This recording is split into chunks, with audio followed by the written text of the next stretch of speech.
تو اس کی مد میں پاکستان کے اکانومی پہ کتنا بوجھ آیا، اور سابق وزیر اعلیٰ نے اپنے خاندان اور ان کے افراد کو نوازنے کے لیے جس طرح سے یہ معاہدہ کیا، اس کے عوض آج پاکستان کے عوام اور خصوصاً پنجاب کے اندر رہنے والے جو ہیں اس کی قیمت ادا کر رہے ہیں۔ ڈاکٹر صاحب یہ بتائیے گا کہ یہ معاہدہ آج ختم ہونا تھا، حکومت پنجاب نے اس کو رینیو نہیں کرنا تھا، تو اس کے لیے تو ایک آلٹرنیٹ پرفیکٹ ارینجمنٹ ہونا چاہیے تھا نا، تاکہ یہ کہ وہ ایک سموتھلی ٹرانسفر ہو جاتا اس ٹرک کمپنی سے اور لاہور ویسٹ مینجمنٹ کو، یا جو بھی اس متبادل نظام نے کام کرنا تھا۔ اصل معاملہ یہ ہے کہ شہریوں کو اس سے مطلب نہیں ہے کہ ٹرک کمپنی اٹھائے گی یہ لاہور کی انتظامیہ اٹھائے گی، ان کا تو کوڑا اٹھنا چاہیے، اور یہ جو شہر کا حال ہوا ہے یہ آپ اچھی طرح سے جانتی ہیں۔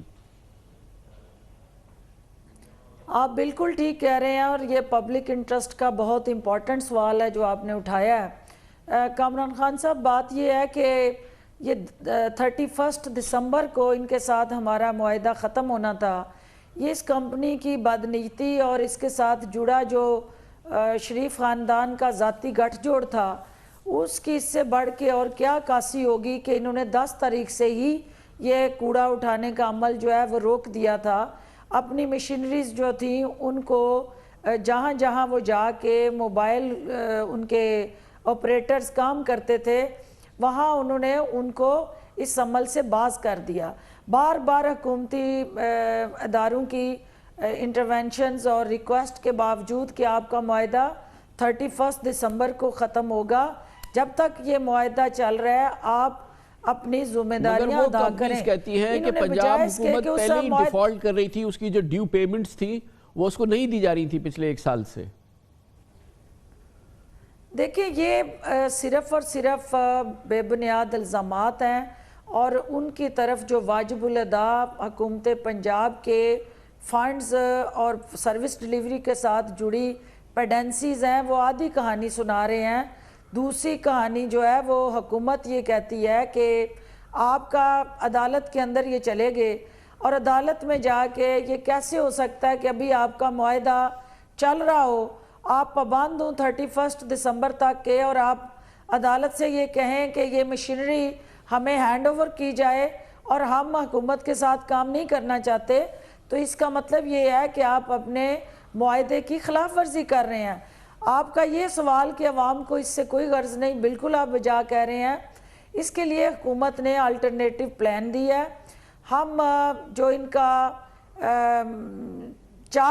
2 زونز پہ مشتمل انیشیٹو تھا، 2 کمپنیز جو چلا رہی تھی، ہم نے لاہور کو 9 زونوں میں تبدیل کر کے اوپن بڈنگ کے ذریعے فی الفور جو ہے وہ لوکل کانٹریکٹر کو انگیج کرنے جا رہے ہیں، اور پہلے شارٹ ٹرم ارینجمنٹس کے طور پہ 6 ماہ کا ہم معاہدہ کریں گے، پھر لانگ ٹرم پہ ہم 5 سے 7 ماہ کا جو ایگریمنٹ ہے وہ لوکل کمپنیز کے ساتھ کریں گے، جن کو ہم لوکل کرنسی میں ادائیگی کریں۔ یقیناً بہت بہت شکریہ، بہت شکریہ ڈاکٹر صاحب، آپ کی بات سمجھ میں آ گئی۔ ڈاکٹر فردوس عاشق اعوان گوجر پنجاب کی ترجمان ہمیں بتا رہی تھی کہ لاہور کے لیے اب کیا نظام تشکیل دیا جا رہا ہے صفائی کے لیے۔ خبر شب بریک، اس دوران نیوز ہیڈ لائنز دیکھیں، اس کے بعد ہم اپنے پروگرام کے باقی حصے کے ساتھ واپس آتے ہیں۔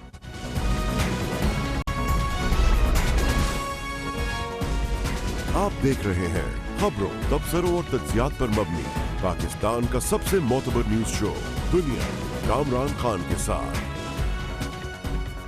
پاکستان کی معاشی ترقی کا ناصور یہ ہے کہ ہماری غیر دستاویزی معیشت بے انتہا بڑی ہے اور دستاویزی معیشت اس کے تابع ہو گئی ہے۔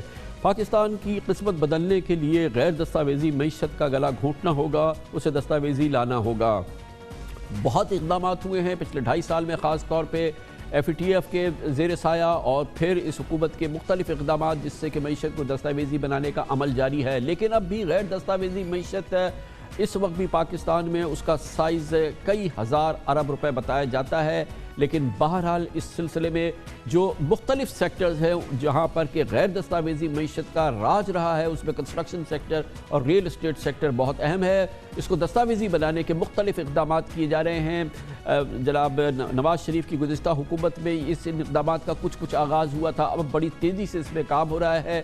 وزیر اعظم عمران خان نے اس سلسلے میں اپریل میں ایک ٹیکس ایمنسٹی کا اعلان کیا تھا اور ٹیکس پیکج دیا تھا کنسٹرکشن انڈسٹری کے لیے، کیونکہ پاکستان میں معاشی ترقی کا پہیہ گھومے گا اگر کنسٹرکشن انڈسٹری چلے گی اور اس کے ساتھ 25 انڈسٹریز چلیں گی۔ آج اس کا آخری دن تھا، مگر آج بہت ہی معروف اور بہت ہی کرٹیکل اعلان کر دیا آج وزیر اعظم عمران خان نے، جب انہوں نے کہا کہ یہ جو کھرب پتی کنسٹرکشن انڈسٹری ہے اس کو ڈاکیومنٹ کرنے کے لیے جو میجرز لیے جا رہے ہیں، اس سلسلے میں آج کنسٹرکشن مراتی پیکج جو آج ختم ہو رہا تھا اس میں زبردست توسیع کا انہوں نے اعلان کیا اور اس ایکسٹینشن کا اعلان کر دیا۔ یہ بہت امپورٹنٹ ہے کیونکہ آج کل پاکستان فی الحال سسپینڈڈ ہے، لیکن آئی ایم ایف پروگرام کے تحت ہے اور یقیناً یہ آئی ایم ایف کے مشورے کے بعد اور بہت ہی مشکل یہ حاصل ہوئی ہوگی یہ اجازت آئی ایم ایف سے کہ اس کنسٹرکشن انڈسٹری سے منسلک جو ٹیکسیشن پیکج ہے یا ایمنسٹی ہے اس میں اضافہ کر دیا جائے۔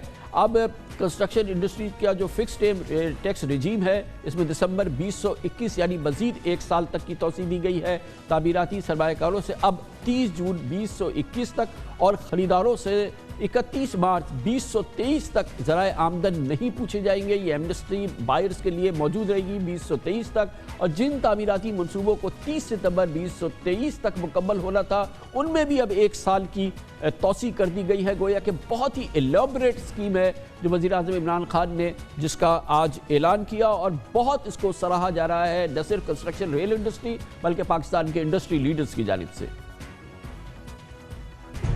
جو فکس ٹیکس رجیم تھی وہ 31 دسمبر 2021 تک ہم نے ایکسٹینڈ کر دی ہے۔ دوسرا جو ایک اور ایگزیمپشن جس کو سیکشن 111 کہتے ہیں، جو disclosing the source of income of investment, یعنی جو آپ جب انویسٹ کرتے ہیں پراپرٹیز میں، اس کی ہم نے ایکسٹینشن 30 جون 2021 تک کر دی ہے۔ جو پروجیکٹس کی کمپلیشن ہونی تھی 30 سپٹمبر 2023 اس کو ایک سال مزید اور ایکسٹینڈ کر دیا۔ Exemption for disclosing source of investment for buyers, جو خریدار جن کو ڈسکلوز کرنا پڑتا تھا سورس آف انکم، اس کو بھی ہم نے 31 مارچ 2023 تک ایکسٹینشن دے دی۔ کنسٹرکشن کو ہم پورا بیک کریں گے، میں پھر اپنی کمٹمنٹ رکھ رہا ہوں جس کی وجہ سے ہم نے آپ کو یہ ایکسٹینشنز دی ہیں انسینٹیوز میں۔ جتنی بھی رکاوٹیں ہیں، جتنے بھی ریڈ ٹیپ ہے راستے میں کنسٹرکشن انڈسٹری کے، وہ دور کریں گے۔ آلریڈی موبلائز کیا گیا ہے پاکستان کی بینکنگ انڈسٹری، پہلی بار مارٹگیج فائنینسنگ ہو رہی ہے پاکستان کی تاریخ میں پہلی بار، اور جی کھول کے بینک تعمیرات کے لیے قرضے فراہم کر رہے ہیں اور وہ بھی بہت ہی آسان قسطوں پہ۔ گویا اب بینک بھی مزید ایک سال تک گھروں اور فلیٹس کی تعمیرات اور خریداری کے لیے صرف 5 سے 7% معمولی ریٹس پر قرضے دیں گے کیونکہ تمام کنسیشن آگے بڑھیں گے۔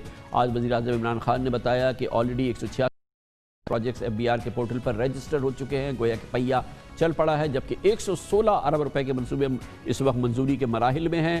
وزیر اعظم نے یہ بھی بتایا کہ تعمیراتی سرگرمیوں سے صرف پنجاب میں 2.5 لاکھ نوکریاں پیدا ہوں گی۔ اس میں کوئی شک نہیں ہے کہ لاکھوں نوکریاں اب پیدا ہوں گی، اور ابھی فی الحال سندھ کے جو پروجیکٹس ہیں وہ اس وقت اپروول کے آج ناصر حسین شاہ صاحب نے کہا کہ سندھ حکومت بہت مستعدی سے اس پہ کام کر رہی ہے اور یقیناً یہ جو ابھی بیک لاگ ہے یہ بہت جلد کلیئر ہو جائے گا، تو یقیناً پاکستان میں لاکھوں نوکریوں کی اب گنجائش پیدا ہوگی انشاءاللہ 2021 میں، جب یہ کنسٹرکشن کی جو تعمیرات ہیں یہ باقاعدہ گراؤنڈز پہ نظر آئیں گی۔